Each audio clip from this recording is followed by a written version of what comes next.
Society has convinced you that being busy is the same as being productive, and you bought this lie because it's easier than admitting you're afraid of focusing on what really matters. Busy is the new lazy. It's a socially acceptable way to avoid doing the hard work that would actually change your life.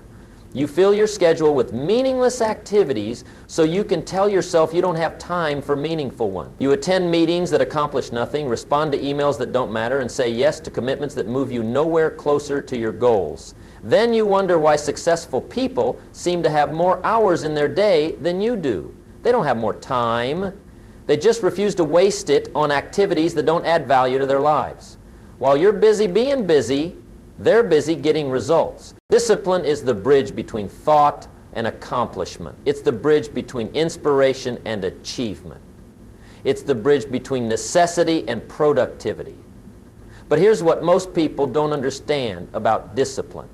They think it's punishment. They think it's restriction. They think it's giving up the good life. Nothing could be further from the truth. Discipline is actually the highest form of self-love. When you are disciplined, you are saying to yourself, I care enough about my future to do what's difficult today.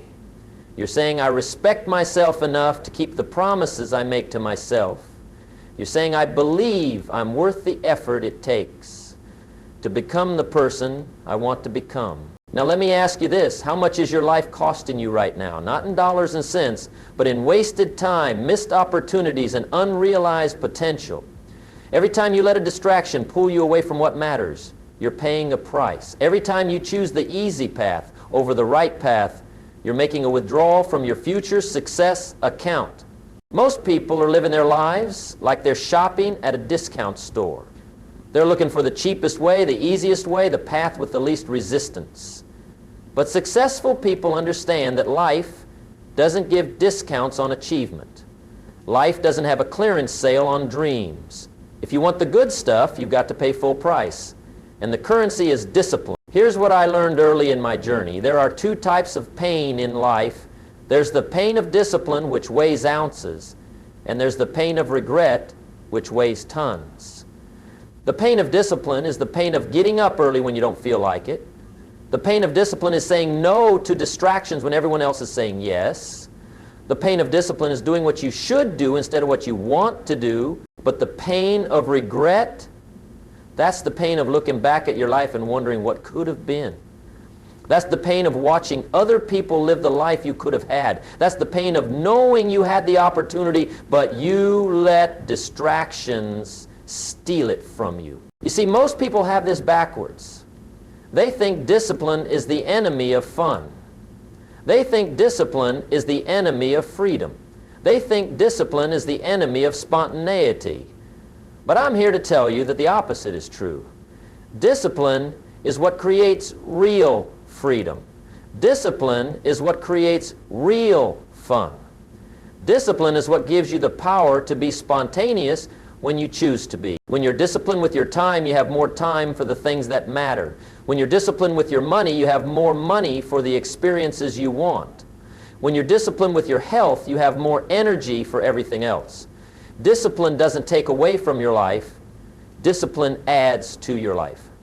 But here's the challenge. We live in a world that's designed to distract you. We live in a world that profits from your lack of focus. Every notification on your phone is someone else's agenda trying to interrupt your agenda.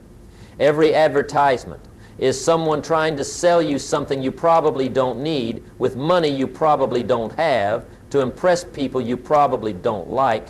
The average person checks their phone 96 times per day. That's once every 10 minutes of their waking hours. Think about that. Every 10 minutes, something is pulling their attention away from whatever they're supposed to be doing.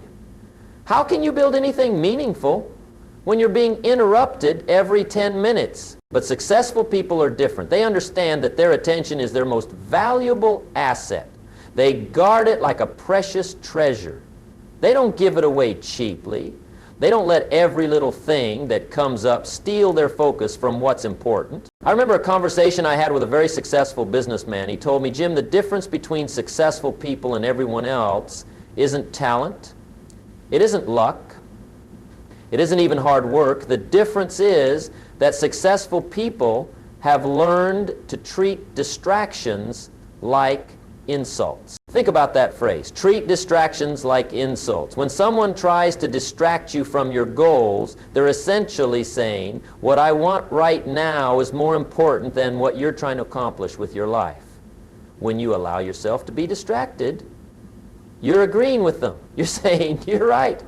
Your agenda is more important than my dream. Now, I'm not saying you should be rude to people. I'm not saying you should never help others or never be flexible.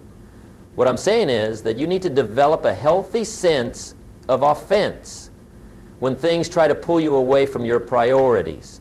You need to develop a visceral reaction to time wasters. You need to feel it in your gut when someone or something is trying to steal your focus. Most people are too polite with their time. They're too accommodating with their attention. They say yes to everything and then wonder why they never have time for what matters most. They let every small emergency become their emergency.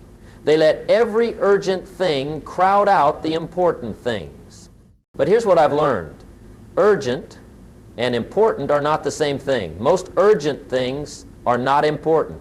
Most important things are not urgent. The secret is learning to focus on the important things before they become urgent.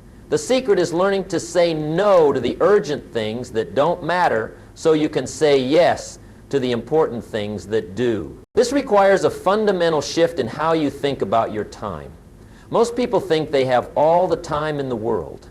They act like time is unlimited. They waste it like it's free. But successful people understand that time is the one resource you can never get back. Once it's gone forever. Every morning you wake up with 86,400 seconds in your account. At the end of the day, whatever you didn't use is gone. You can't save it, you can't store it, you can't invest it for tomorrow. You either use it or lose it. The question is, how are you spending those seconds? Are you spending them on activities that move you closer to your goals? Are you spending them on relationships that matter? Are you spending them on learning, growing, becoming better? Or are you spending them on distractions, entertainment, and activities that don't add any value to your life? The disciplined person understands that every choice is a trade. When you choose to do one thing, you're choosing not to do something else. When you choose to scroll through social media for 30 minutes, you're choosing not to read for 30 minutes. When you choose to watch television for 2 hours, you're choosing not to work on your dreams for 2 hours. When you choose to gossip with coworkers for an hour, you're choosing not to learn new skills for an hour. Every choice has a cost. The question is, are you making choices that your future self will thank you for, or are you making choices that your future self will regret? Here's something else I've learned about discipline. It's not about perfection. It's not about never making mistakes. It's not about being a robot. Discipline is about consistently making better choices. It's about getting back on track quickly when you do get distracted. It's about having systems and habits that make the right choices easier and the wrong choices harder. The disciplined person doesn't have fewer temptations than everyone else. They don't have fewer distractions than everyone else. They don't live in a perfect world where everything goes according to plan. What they have is a commitment to their future that's stronger than their feelings in the moment. They understand that feelings are temporary, but results are permanent. They understand that what you do when you don't feel like it determines what your life becomes. They understand that discipline is doing what needs to be done, when it needs to be done, whether you feel like it or not. Most people are slaves to their feelings. When they feel motivated, they take action. When they don't feel motivated, they don't take action. But feelings are unreliable. Feelings change with the weather. Feelings change with your blood sugar. Feelings change with how much sleep you got last night. You can't build a successful life on the foundation of feelings. You need something more solid.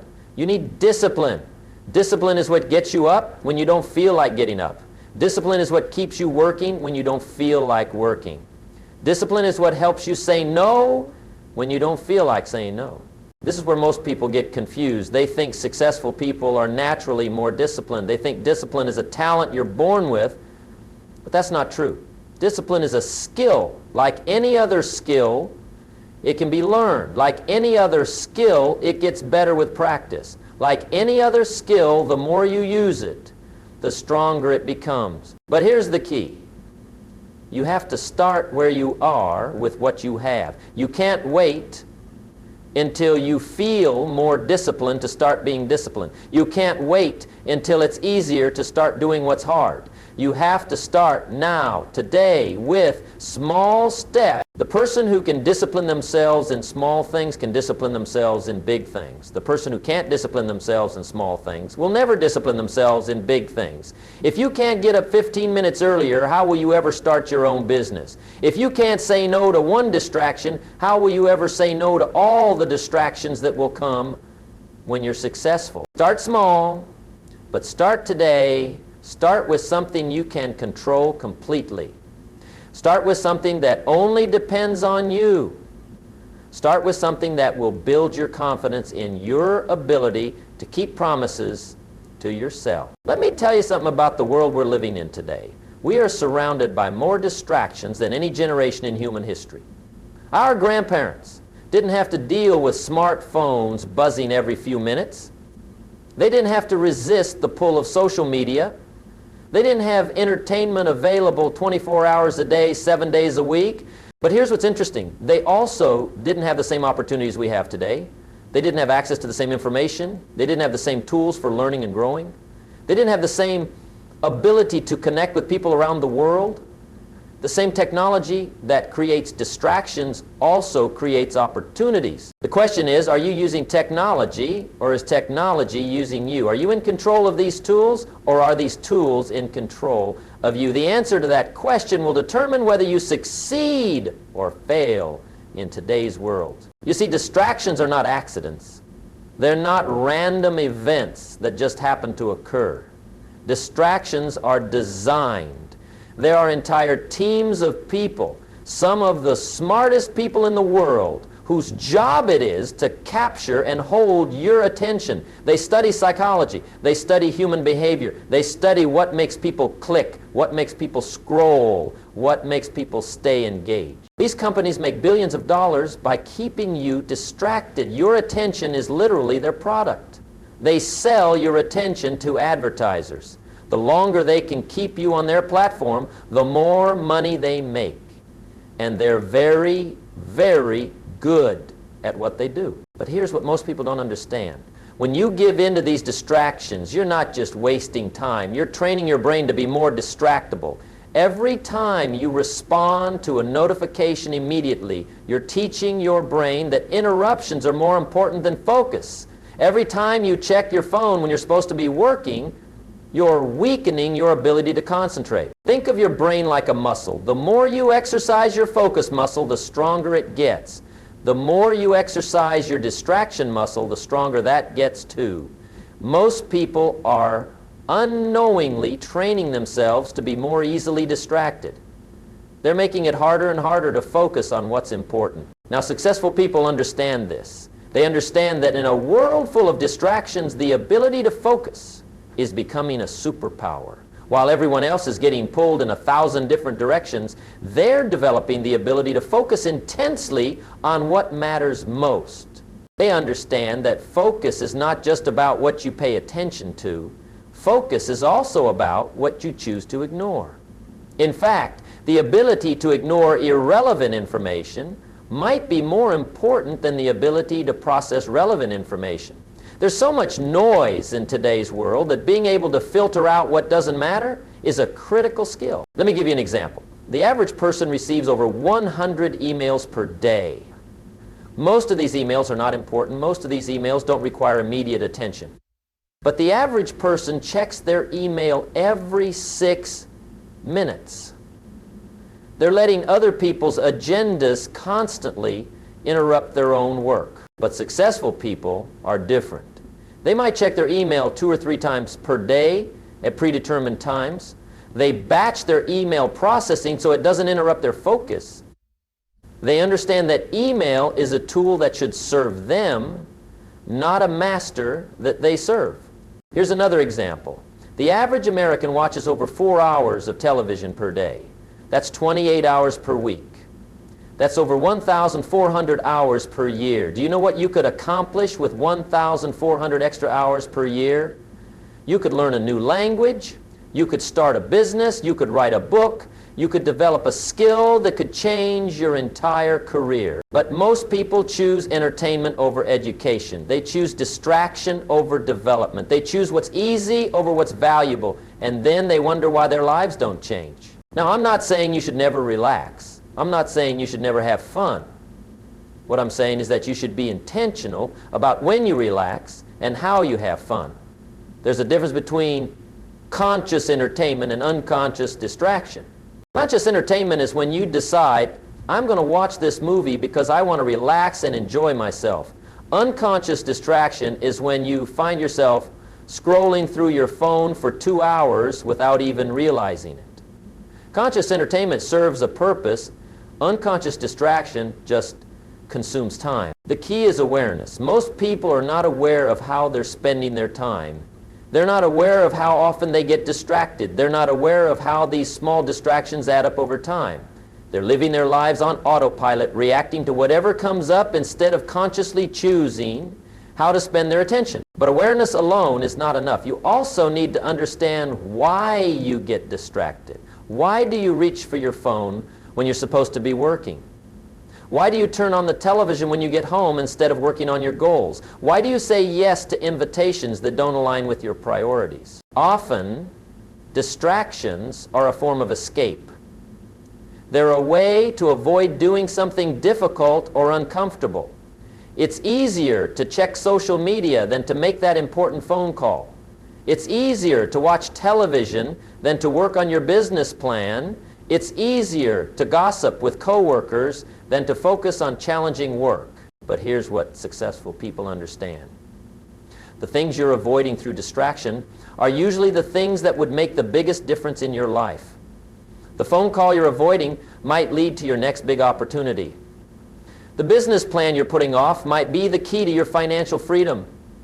The challenging work you're escaping might be what develops your skills and advances your career. Distraction is often procrastination in disguise. When you're procrastinating, you know you're avoiding something important. But when you're distracted, it feels like you're being productive. You're busy. You're responding to emails. You're staying informed. You're being social. But busy is not the same as productive. There's a big difference between motion and progress. Motion is activity. Progress is activity that moves you towards your goals. You can be in motion all day long and make no progress at all.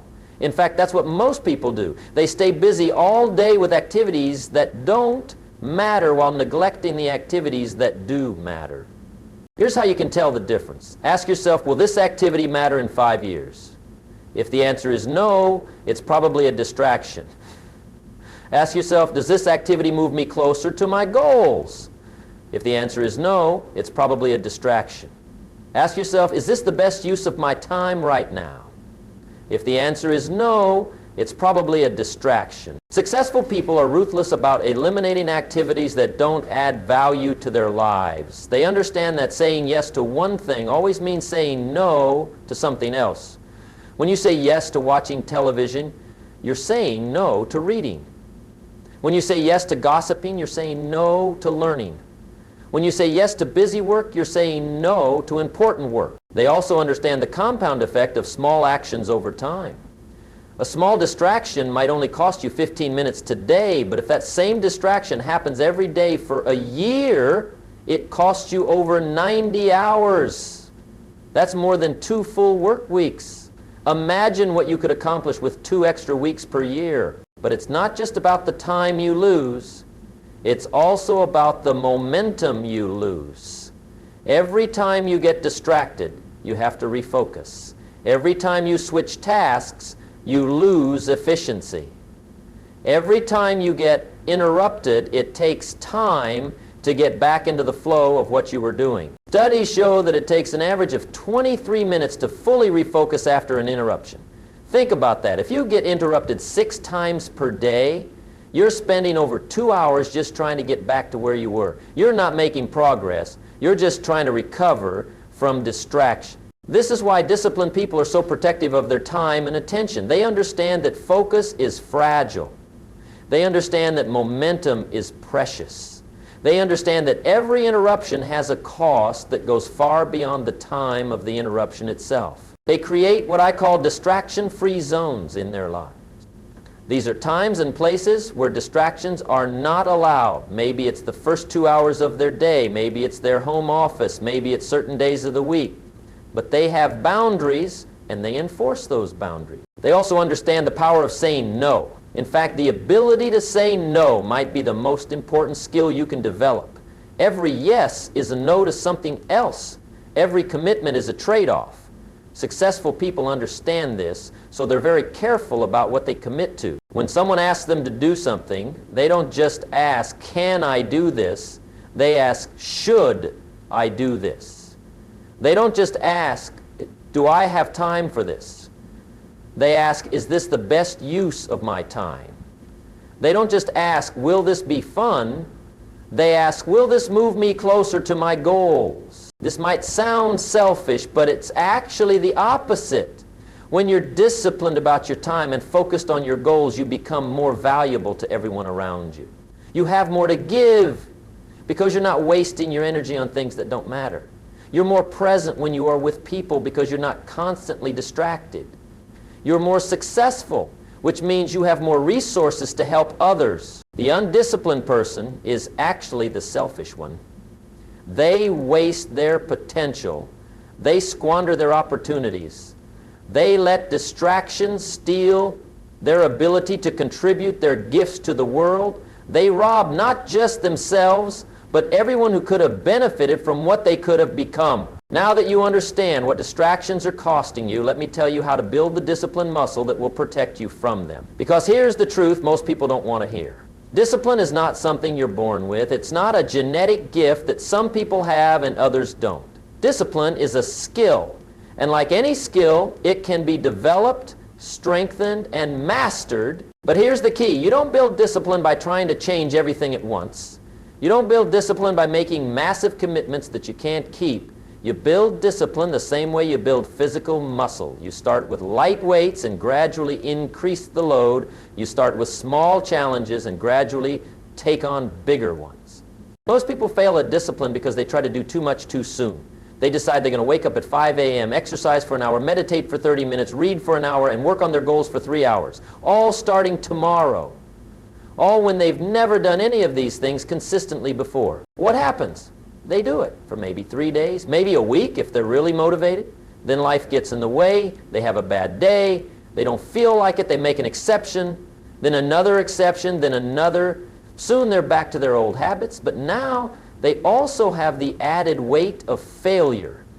They've proven to themselves once again that they can't stick to their commitments. But successful people approach discipline differently.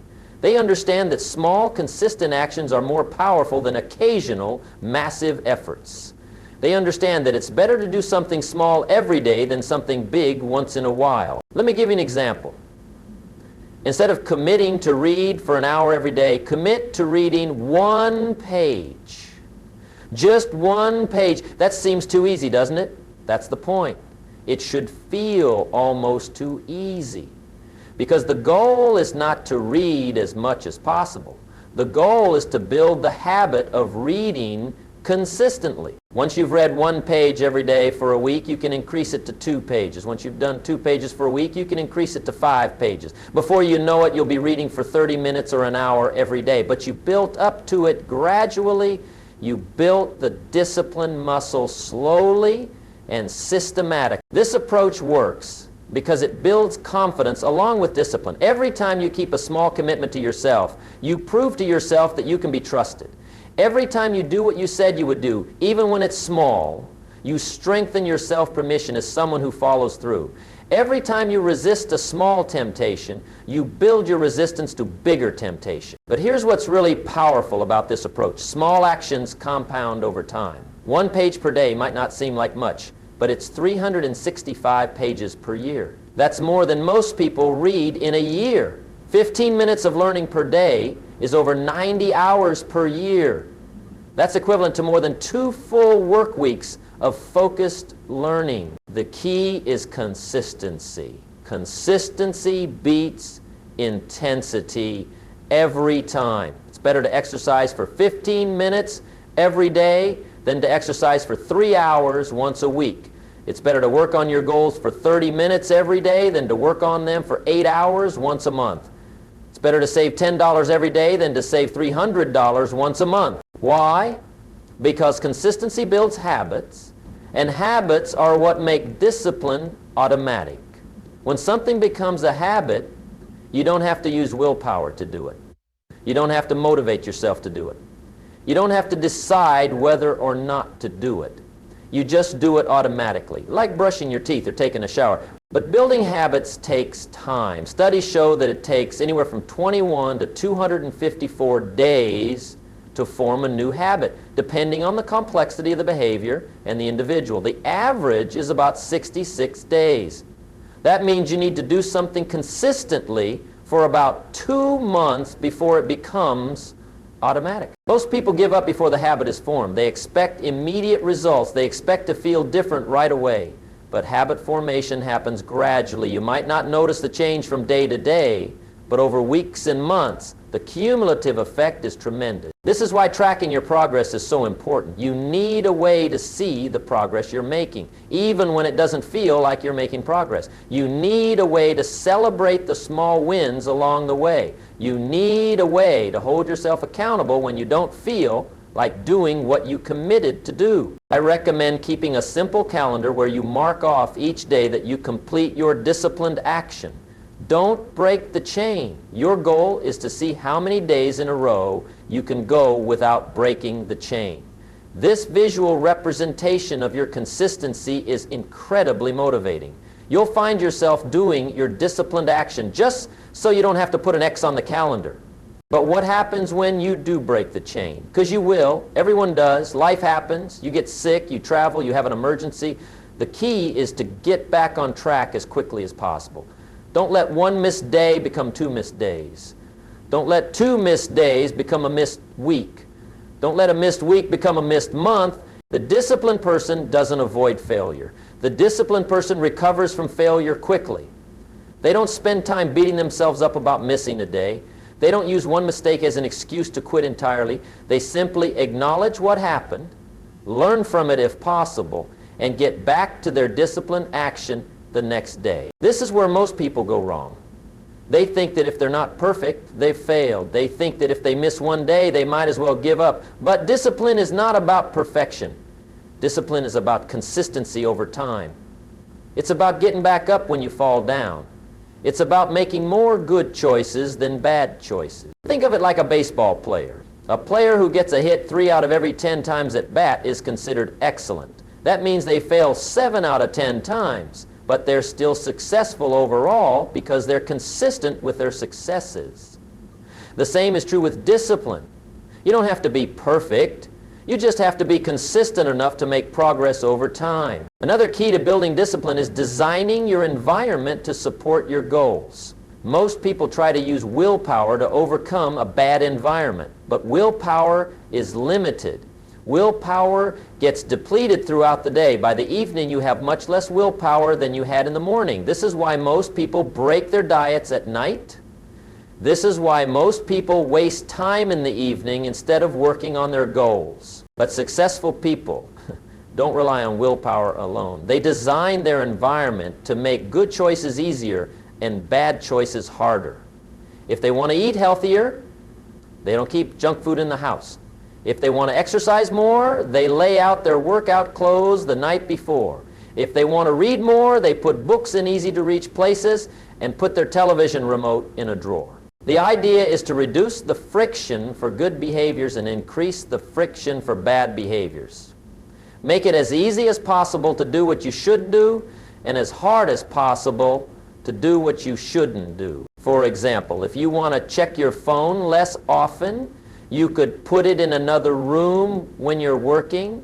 If you want to watch less television, you could unplug it and put the remote in a closet. If you want to eat healthier snacks, You could put healthy snacks at eye level in your refrigerator and put unhealthy snacks in hard-to-reach places. These might seem like small changes, but they're incredibly effective. When you have to overcome friction to make a bad choice, you're much more likely to make a good choice instead. When you reduce the friction for good choices, you're much more likely to make them consistently. You can also use what I call commitment devices to support your discipline. A commitment device is something that makes it harder for you to give up on your goals. It could be telling other people about your commitments so you have social pressure to follow through. It could be putting money on the line that you'll lose if you don't follow through. It could be scheduling specific times for your disciplined actions so they're harder to skip. The key is to make the cost of giving up higher than the cost of continuing. When it's easier to stick to your commitment than to break it, you're much more likely to stick to it. Time management is another crucial aspect of building discipline. Most people don't manage their time. They let time manage them. They react to whatever comes up instead of proactively choosing how to spend their time. They let other people's urgencies become their priorities. They mistake being busy for being productive. But disciplined people are different. They plan their time in advance. They decide what they're going to do and when they're going to do it. They block out time for their most important activities. They treat their commitments to themselves as seriously as they treat their commitments to others. One of the most powerful time management techniques is what I call time blocking. Instead of just making a to-do list, you assign specific times to specific activities. Instead of saying, I'll work on my project sometime today, you say, I'll work on my project from 9 a.m. to 11 a.m. This does two things. First, it forces you to be realistic about how much you can actually accomplish in a day. When you have to assign specific time slots to your activities, you quickly realize that you can't do everything. You have to prioritize. You have to choose what's most important. Second, it protects your time from distractions. When someone asks you to do something during your blocked time, you can say, I already have a commitment during that time. You don't have to explain that your commitment is to yourself. You just have to honor the commitment. The final key to building discipline is understanding that it gets easier over time. At first, discipline feels hard because you're fighting against your existing habits and patterns. You're doing things you're not used to doing. You're saying no to things you're used to saying yes to. Your brain is wired for the old way of doing things, so the new way feels uncomfortable and unnatural. But the more you practice discipline, the more natural it becomes. The more you make disciplined choices, the easier those choices become. The more you resist distractions, the less appealing those distractions become. Over time, discipline stops feeling like work and starts feeling like who you are. Now let me tell you how to develop the mindset that will make distractions feel like personal insults to your future. This is where the real transformation happens. This is where you stop being a victim of circumstances and start being the guardian of your own destiny. You see, most people have a casual relationship with their time. They treat it like it's unlimited. They act like they can always do important things later. They give their attention away freely to whoever or whatever asks for it. But successful people understand something different. They understand that their time is the most valuable thing they own. Think about it this way. If someone came up to you and asked you to give them $100 for nothing in return, you'd probably say no. You'd think they were crazy for even asking. But people ask for your time all day long, and most of the time you say yes without even thinking about it. Yet your time is worth far more than $100. Your time is worth your entire future. Every minute you spend on something doesn't matter is a minute you can't spend on something that does matter. Every hour you waste is an hour of progress you'll never get back. Every day you let slip by without purpose is a day closer to the end of your life with nothing to show for it. When you really understand this, distractions stop being innocent interruptions. They become thieves trying to steal your most precious possession. They become enemies of your dreams. They become insults to everything you're trying to accomplish. Let me ask you something. How would you feel if someone walked into your house and started taking your belongings? You'd be outraged, wouldn't you? You'd call the police. You do everything in your power to stop them. Well, that's exactly what distractions are doing. They're walking into the house of your mind and stealing your most valuable possessions. They're taking your focus, your energy, your momentum, your progress. The question is, why aren't you as upset about this theft as you would be about someone stealing your physical possessions? Why aren't you as protective of your time as you are of your money? Why aren't you as careful with your attention as you are with your valuables? The answer is awareness. Most people don't realize what's being stolen from them. They don't understand the value of what they're giving away. They don't see the connection between the small distractions today and the big regrets tomorrow. But once you do see this connection, everything changes. Once you understand that every distraction is costing you your dreams, you develop a visceral reaction to time wasters. You start to feel physically uncomfortable when someone or something tries to pull you away from what's important. You start to take it personally when distractions try to interrupt your progress. And this is not about being rude to people. This is not about being antisocial. This is about valuing yourself enough to protect what matters most to you. This is about having enough self-respect to guard your time like the precious resource it is. Successful people understand that their attention is their competitive advantage. In a world where everyone else is distracted, the person who can focus has a tremendous edge. While others are scattered across a dozen different activities, the focused person is making real progress on what matters most. They also understand that saying yes to distractions is saying no to their future self. Every time you choose the easy distraction over the difficult but important work, you're making a withdrawal from your future success account. Every time you let someone else's agenda interrupt your agenda, you're choosing their priorities over your dreams. Here's what I want you to do. I want you to calculate what your time is really worth. If you make $50,000 per year working 2,000 hours, your time is worth $25 per hour. That means every hour you waste on meaningless activities costs you $25. Every 4 hours you waste costs you $100. Every day you waste costs you $200. But that's just your current income. What about your potential income? What about the income you could be making if you invested your time in learning, growing, and building something valuable? What about the opportunities you're missing while you're distracted? The real cost of wasted time is not just what you're earning now, it's what you could be earning if you used your time wisely. When you start thinking about time this way, distractions become expensive, very expensive. Suddenly that hour spent scrolling through social media doesn't feel harmless. It feels like you just threw away $25 or $50 or $100, depending on your potential. And when you're putting in successful people also understand the concept of opportunity cost. Every choice has a cost. When you choose to do one thing, you're choosing not to do something else. When you choose to watch television, you're choosing not to read. When you choose to gossip, you're choosing not to learn. When you choose to be distracted, you're choosing not to make progress. The question you need to ask yourself is this: is what I'm about to do the best possible use of my time right now? If the answer is no, then don't do it. Find something better.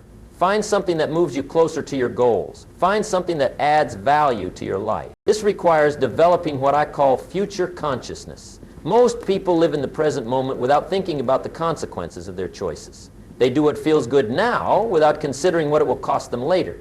But successful people are always thinking about their future selves. They're always asking, how will my future self feel about this decision? When you develop future consciousness, short-term pleasures lose their appeal. That television show might be entertaining right now, but how will you feel about watching it when you're lying in bed tonight thinking about all the important things you didn't get done? That social media scroll might be fun right now, but how will you feel about it at the end of the year when you realize you spent 300 hours on social media and made no progress on your goals? Future consciousness also helps you appreciate delayed gratification.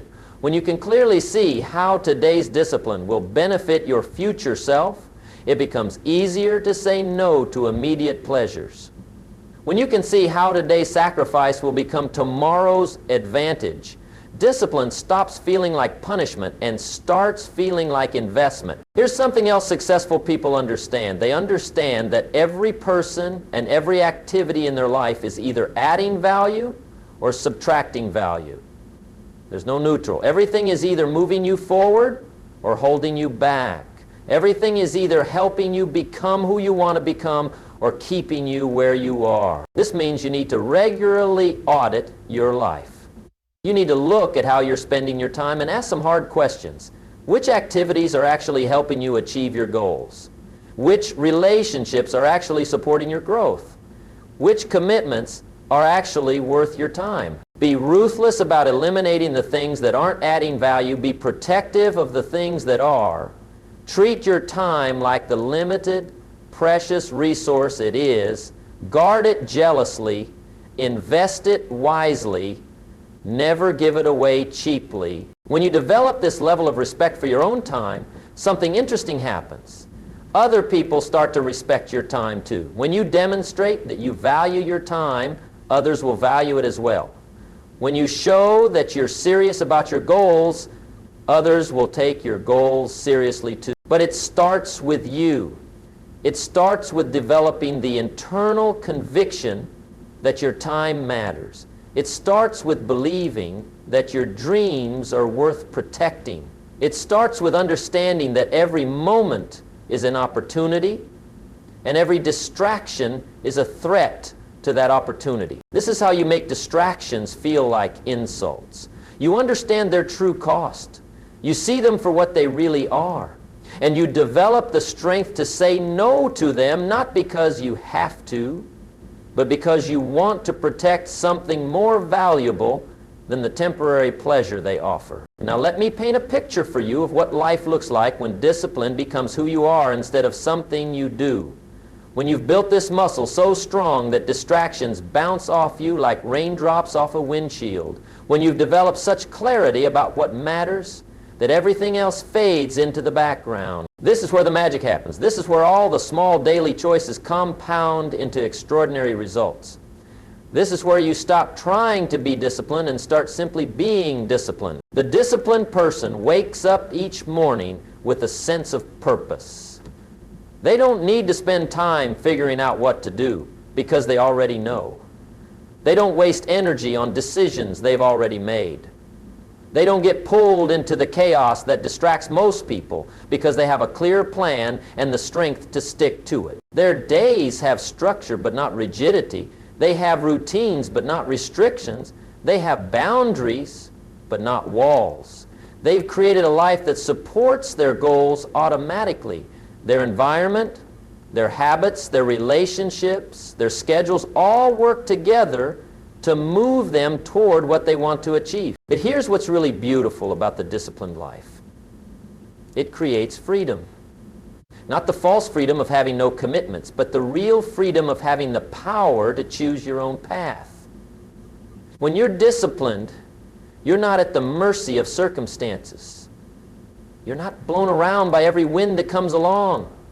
You have the strength to stay on course, regardless of what happens around you. The undisciplined person thinks they're free because they can do whatever they want in the moment, but they're actually enslaved by their impulses, their emotions, their circumstances. They're like a ship without an anchor, drifting wherever the current takes them. They might end up somewhere good, but it's purely by accident. The disciplined person gives up the illusion of unlimited choices in exchange for the power to create the life they actually want. They understand that true freedom comes from having the discipline to say no to good things so they can say yes to great things. And here's what happens over time. The compound effect of disciplined choices becomes undeniable. Small daily improvements accumulate into dramatic life changes. The person who reads 30 minutes per day becomes incredibly knowledgeable over the years. The person who exercises consistently becomes healthier and stronger than they ever invest. The person who saves and invests regularly builds substantial wealth. The person who works on their goals daily makes progress that seems impossible to others. But it's not just about the external results. The internal transformation is even more powerful. The disciplined person develops an unshakable confidence in their ability to achieve what they set out to achieve. They know that if they commit to something, they'll follow through. They know that if they start something, they'll finish it. They know that if they set a goal, they'll find a way to reach it. This confidence affects every area of their life. It affects their relationships because people trust someone who keeps their word. It affects their career because employers value someone who can be counted on. It affects their health because they take care of themselves consistently. It affects their finances because they make smart, long-term decisions. Discipline in one area of life strengthens discipline in all areas of life. The person who can get up early can also stick to a budget. The person who can resist junk food can also resist time-wasting activities. The person who can exercise regularly can also build a business. Discipline is a transferable skill. But perhaps most importantly, the disciplined person becomes someone who can be trusted with bigger opportunities. Life has a way of testing you with small things before it gives you big things. If you can't handle small responsibilities, you won't be given big ones. If you can't manage a small income, you won't be trusted with a large one. If you can't discipline yourself in small matters, you won't have the strength for big challenges. The disciplined life is not a destination. It's a way of traveling. It's not something you achieve once and then forget about. It's something you practice every day, getting better and stronger over time. There will always be new challenges, new temptations, new distractions. But each time you overcome them, you become more capable of overcoming the next ones. So here's my challenge to you. Start today. Not tomorrow, not next week, not next month. Today, choose one small area where you can practice discipline. Choose something that matters to you, but that you've been putting off. Choose something that will move you closer to who you want to become. Make it small enough that you know you can succeed. Make it specific enough that you'll know whether you did it or not. Make it important enough that it matters to your future. Then do it today and tomorrow and the day after that. Don't wait until you feel motivated. Don't wait until you have more time. Don't wait until circumstances are perfect. Start where you are with what you have right now, because the person you become through the practice of discipline will be worth far more than anything discipline costs you. Remember, discipline is not punishment. Discipline is not restriction. Discipline is not giving up the good life. Discipline is the path to everything you've ever wanted. Discipline is how you become the person you were meant to be. The choice is yours. You can continue living at the mercy of distractions, letting other people's agendas determine your future, or you can decide that your dreams are worth protecting, your time is worth guarding, and your life is worth the effort it takes to live it with purpose. What will you choose?